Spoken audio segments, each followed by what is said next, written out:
Magandang hapon mga kabay. So ito yung pangatlo ko na repair. Ayan, job number 39803, letter B. So ang model pala nito mga kabay, DWE 750S.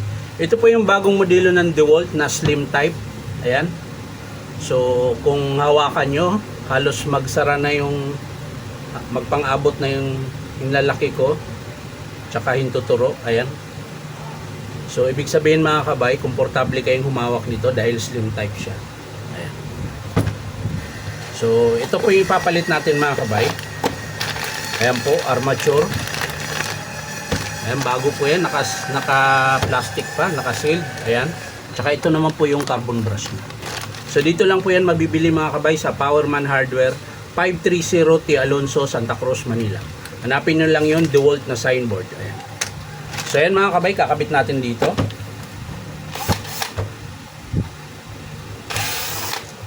Ayan. Wala.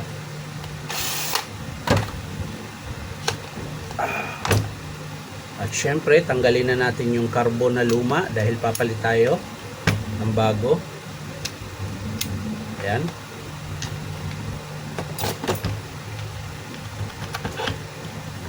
So ito po yung luma niya na armature. Ayan, nag-angatan po yung bar.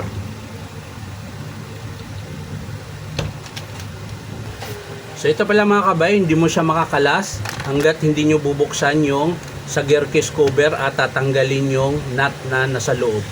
Hindi siya katulad ng mga E200 na pwede mo siyang hugutin. So ito, bubuksan natin yung 4 na screw bago natin makalas yung armature. Aha, dumudulas lang.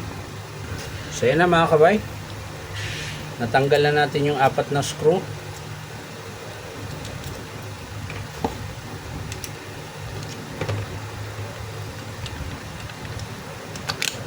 Ayan. So yan, tatanggalin natin yung nut dyan bago natin mahugot tong armature. So ang gamit nyan mga kabay, number 10 na open range. At syempre, ganun pa rin. Kailangan nyong ipitin ng vice grip yung armature para mapigil nyo.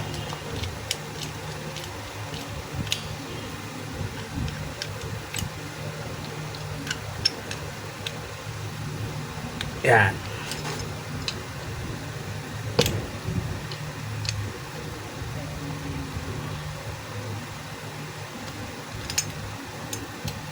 Yan na, takalas na mga kabay. Kailangan lang natin kunin tong kanyang nut. Punasan natin.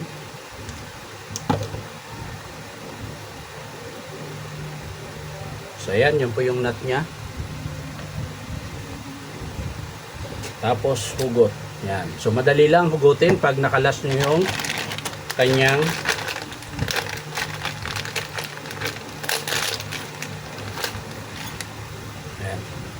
So ito yung bago na armature mga kabay. Pag binili nyo, meron siyang kasamang bearing sa likuran at yung kanyang sleeve bearing. Ayan, yung sleeve bearing, ito po yung itim, yung bearing nasa gitna. Ayan, parang ganito yan. Ayan, yun po yung bearing na 6 o 7. Ito naman yung sleeve niya. Ayan. Pero pag bumili kayo, hindi nyo na kailangan bumili ng bearing ng 6 o 7 tsaka sleeve dahil meron na po siyang kasama. Ang wala lang kasama mga kabay yung sa harap. Andito po yung nakakabit sa kanyang gearbox. So, pag kinabit nyo mga kabay, kung paano nyo kinalas kanina, ganun din po yung pagbalik. Gamit lang kayo ng long nose para po maitulak nyo sa baba kapag kinabit nyo yung kanyang armature. Ayan. So, kailangan kasi ito ng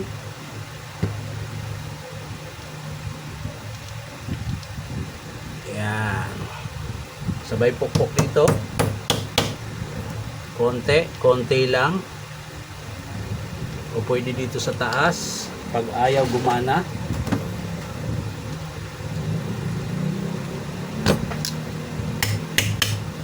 Ayan. So punasan lang natin mga kabay para makita. Ayan po. Tapos higpitan natin ulit. So ikutin nyo lang mga kabay hanggang sa humigpit. Ayan. So mahigpit na, kailangan ulit ng basahan. Kailangan nyo sapinan dahil bago to na armature, baka tamaan yung kanya, mapitpit yung manipis na bakal. Yan, bago mo siya higpitan. Yan.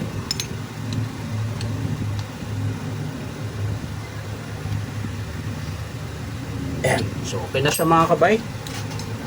Yan. So naikabit na natin yung bagong armature. So sasalpak na lang natin yan.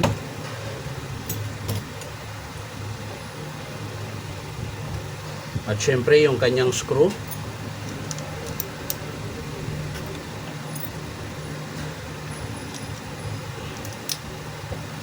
Higpitan lang natin.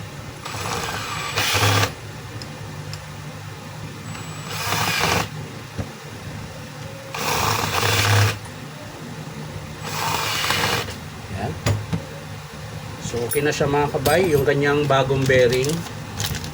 Yung last natin na ikabit ay bearing, carbon brass. Ayan, ito po yung bagong carbon brass mga kabay.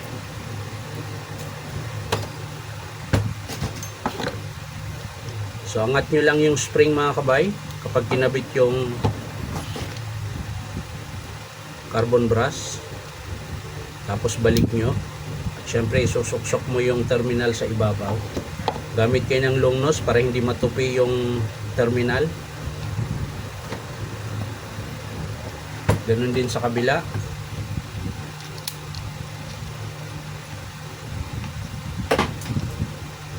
Yan. Tapos long nose ulit. Yan. So ayos na mga kabay yan. Siyempre, balik natin yung kanyang gear.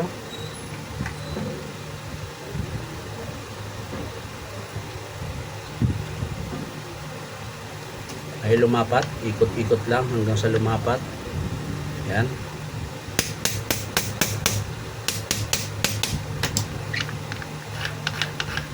So yan, malambot na siya mga kabay. So pwede nyo na ilagay yung kanyang screw na 4. Tapos higpitan.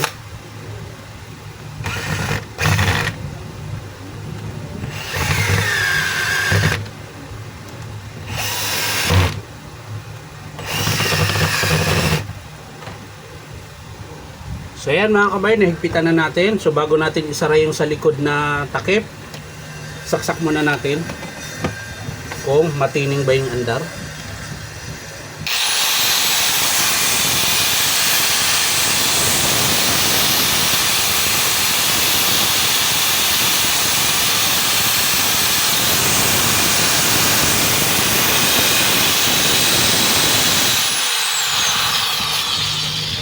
So ayan mga kabay, tapos na. So isasara na natin.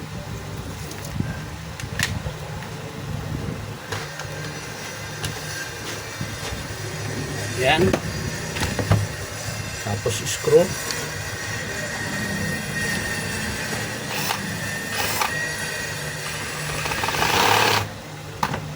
So ayan mga kabay, tapos na yung ating pinalitan ng armature at carbon brass. So ang model nito mga kabay, ulitin ko lang, DWE 750S. Ito po yung slim type na DeWalt. So maraming salamat mga kabay sa panonood at palike and share na rin po. At syempre po, baka pwede makahingi sa inyo isang subscribe dito po sa aking YouTube account na Inong Tabay. So maraming salamat. Bye bye.